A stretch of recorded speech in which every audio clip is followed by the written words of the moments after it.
नमस्कार, मैं ओम सिंह राणा, राष्ट्रीय विकास संगठन का राष्ट्रीय अध्यक्ष, साथ ही भाजपा पश्चिमी उत्तर प्रदेश का क्षेत्रीय संयोजक पूर्व सैनिक प्रकोष्ठ।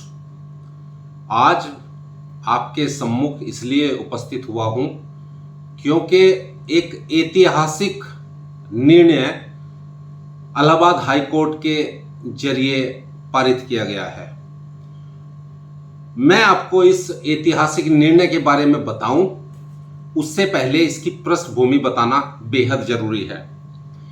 देखिए दोस्तों, भारत की संसद जो भी कानून बनाती है वह अपनी जनता के लिए बनाती है, और कोई भी कानून तब तक तर्कसंगत रहता है जब तक वो अपनी जनता के भले के लिए काम करे और अपनी जनता अगर कोई पीड़ित है उसको न्याय दिलाने के लिए काम करे। ऐसा ही एक कानून जिसको हम SC/ST prevention of atrocity act बोलते हैं, ऐसा एक कानून बहुत पुराने समय से है। 50s के दशक में ये बना था। पहले इसको हरिजन एक्ट के नाम से जाना जाता था। उसके बाद 89 में इसमें बदलाव हुए, और अभी जो हमारे सामने ये जिस रूप में प्रस्तुत है उसको हम SC/ST prevention of atrocity act बोलते हैं। इसमें प्रावधान है कि जो दबे कुचले दलित समुदाय के हमारे भाई बंधु हैं, अगर उनके साथ कुछ अन्याय होता है तो उनको कुछ सुरक्षा प्रदान करने के लिए कानून में से प्रावधान किए गए हैं कि SC/ST के वर्ग के लोगों को छोड़कर बाकी कोई भी दूसरे जाति समुदाय का व्यक्ति अगर उनके साथ कुछ अन्याय करता है तो उसके लिए दंड का प्रावधान है। और दंड के प्रावधान के साथ साथ भारत सरकार और राज्य सरकारों ने मिलकर उस SC/ST के पीड़ित व्यक्ति के लिए मुआवजे का प्रावधान भी किया हुआ है। इसे देसी भाषा में अगर हम समझाना चाहें और आप समझना चाहें तो आप में से जिनको नहीं पता उनके लिए मैं बता रहा हूं कि भारत सरकार ने ये जो कानून बनाया है, संसद ने जो कानून पास किया है, इसमें SC/ST से संबंधित किसी व्यक्ति के साथ कोई अत्याचार होता है तो उसको 85,000 रुपए से लगाकर 8,25,000 तक का मुआवजा मिलता है, और जिसने वो अत्याचार किया उसको सजा मिलती है। और आप समझते हैं कि इसका टाइम बाउंड इसका केस चलता है। ऐसा नहीं है कि FIR दर्ज नहीं की या फिर FIR दर्ज होगी तो आगे कार्रवाई नहीं की, तो टाइम बाउंड।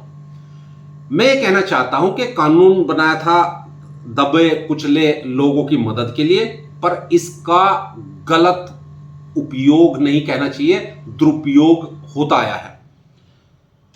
क्योंकि अगर किसी व्यक्ति को फंसाना है, अगर कोई फंसाना चाहता है तो उसके विरुद्ध झूठा मुकदमा भी लिखा जाता है। यह एक ऐसा तथ्य है जो सबको पता है, क्योंकि लालच बहुत बुरी बला है। बहुत सारे केसेस ऐसे आए हैं हमारे जो माननीय कोर्ट के सामने, जिसमें केस झूठे थे, झूठा केस लगाकर किसी को की जिंदगी बर्बाद कर दी गई, नवयुवकों की जिंदगी बर्बाद कर दी गई ताकि वो नौकरी ना कर सके, और इस दबाव में आकर वे पैसा दें।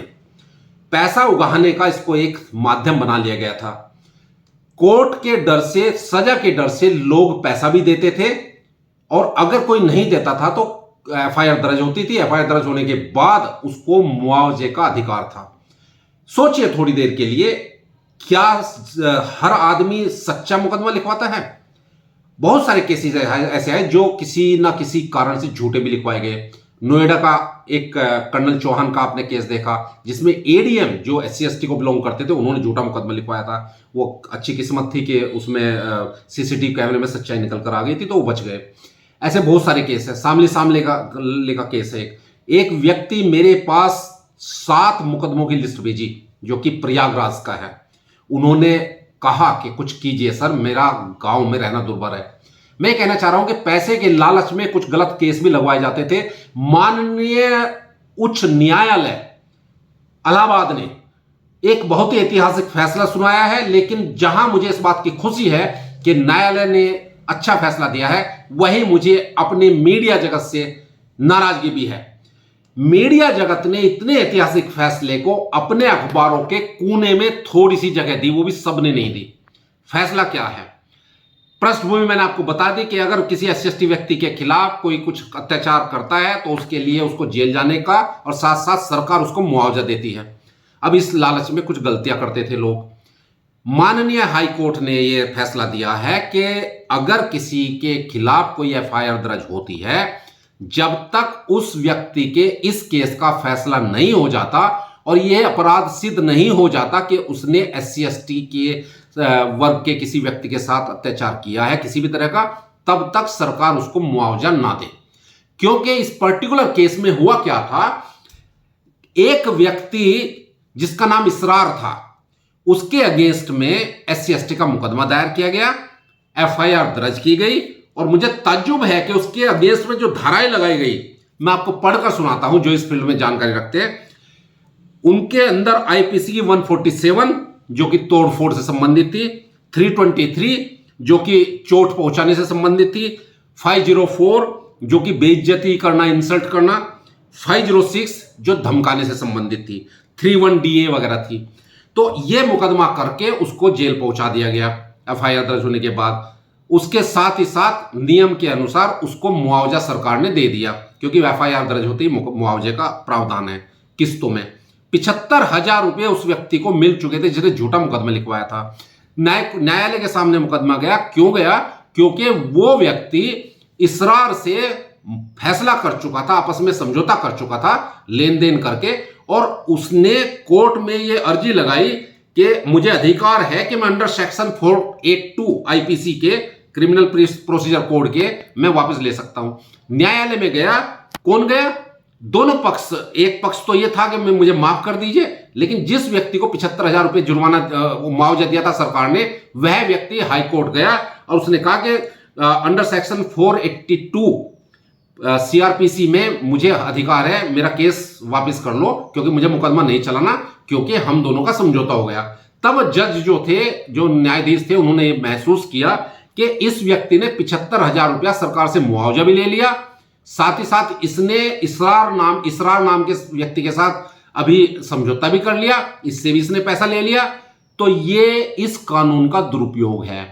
ऐसे झूठे मुकदमे दर्ज ना हो या फिर कम हो, इसीलिए माननीय उच्च न्यायालय ने फैसला दिया कि आप जब तक केस का निस्तारण ना हो जाए, जब तक अपराधी का अपराध सिद्ध ना हो जाए, तब तक सरकार उसको मुआवजा ना दे।